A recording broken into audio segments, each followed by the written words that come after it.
নয়ের বি। নয়ের বি। কি লেখা আছে না? আজ টিফিনের সময় আজ স্কুলের সম্পূর্ণ ভর্তি জলের ট্যাঙ্কের 1/4 অংশ খরচ হয়েছে। 1/4 অংশ খরচ হয়েছে। ভালো করে বুঝে যাওয়া ভালো করে। 1/4 অংশ খরচ হয়েছে, খরচ মানে ফুরিয়ে গিয়েছে ওটা। ট্যাঙ্কে জল ছিল যা ছিল তার 4 ভাগের মধ্যে 1 ভাগ ফুরিয়ে গিয়েছে। তাহলে 3/4 আছে কিনা? 4 ভাগের মধ্যে 3 আছে কিনা? তাহলে 4-এর মধ্যে 1 খরচা হয়ে গেছে। তাহলে 4-এর মধ্যে 3 পড়ে আছে। ছুটির সময়ে দেখা গেল আরও 1/3 অংশ জল খরচ হয়েছে ছুটির সময়। স্কুলের সময় 1/4, তারপর আবার 1/3, তাহলে মোট কত ফুরাইলো? 1/4 যোগ 1/3, এটা ফুরিয়ে গিয়েছে। ধর প্রথমে আমি স্কুলে তখন চললো, তখন আমি যা ফুরালাম, বাড়ি আসার সময় কিছু খরচ করলাম, তাহলে একটা মোট ফুরালো তো, তাহলে যোগ করতে হবে।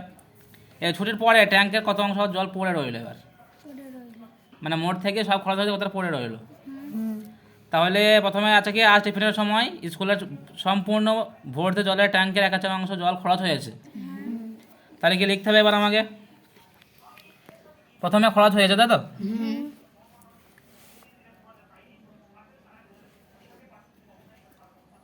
মোট খরচ হয়েছে।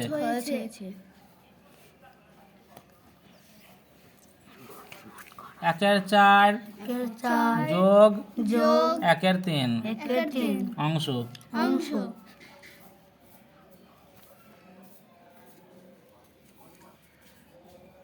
তাহলে যোগটা করতে পারো তোমরা নিশ্চয়।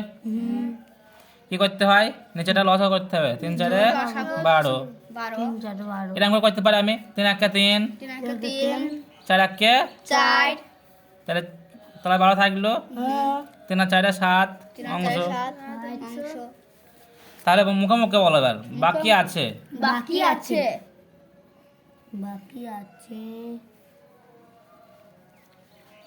মোট তো 1 ধরা হয়। 1 মানে কি? 1 মানে কি? মানে সবগুলো এক জায়গায় ধরা হয়। মোট জলের পরিমাণ 1 অংশ।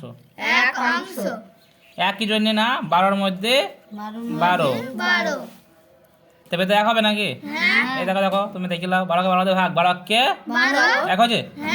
তাহলে আমি যদি লিখতে পারি বাকি আছে। কি আছে? কেন আমি 1 লিখছি, বুঝতে পারছো তো? তাহলে 1 থেকে মোট তো 1, মোট জলের পরিমাণ 1 অংশ। তাহলে 1 থেকে এটা ফুরিয়ে গিয়েছে, তাহলে এটা বাদ দিতে দিয়ে আমি তাহলে পেয়ে যাবো কতটা আমি পড়ে আছে, তাই তো? চিত্রের জন্য আমি 1 আছে। এই 1 মানে তো 12/12, 12/12 মাইনাস 7/12। তাহলে 12 তলায় বসে গেল। 12 থেকে 7 বাদ দিলে 5। যখন দেখছি আমি তলায় 1ই আছে, তখন 12 বসে গেল। আর তলায় 1 ছিল বললে সহজ হয়ে গেল। 12 থেকে 7 বাদ দিলে 5, এটা পড়ে আছে। তাহলে অতএব বাকি আছে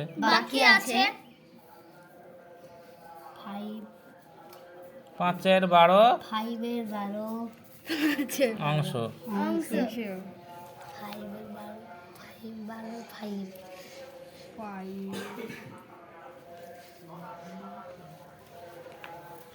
5 to 12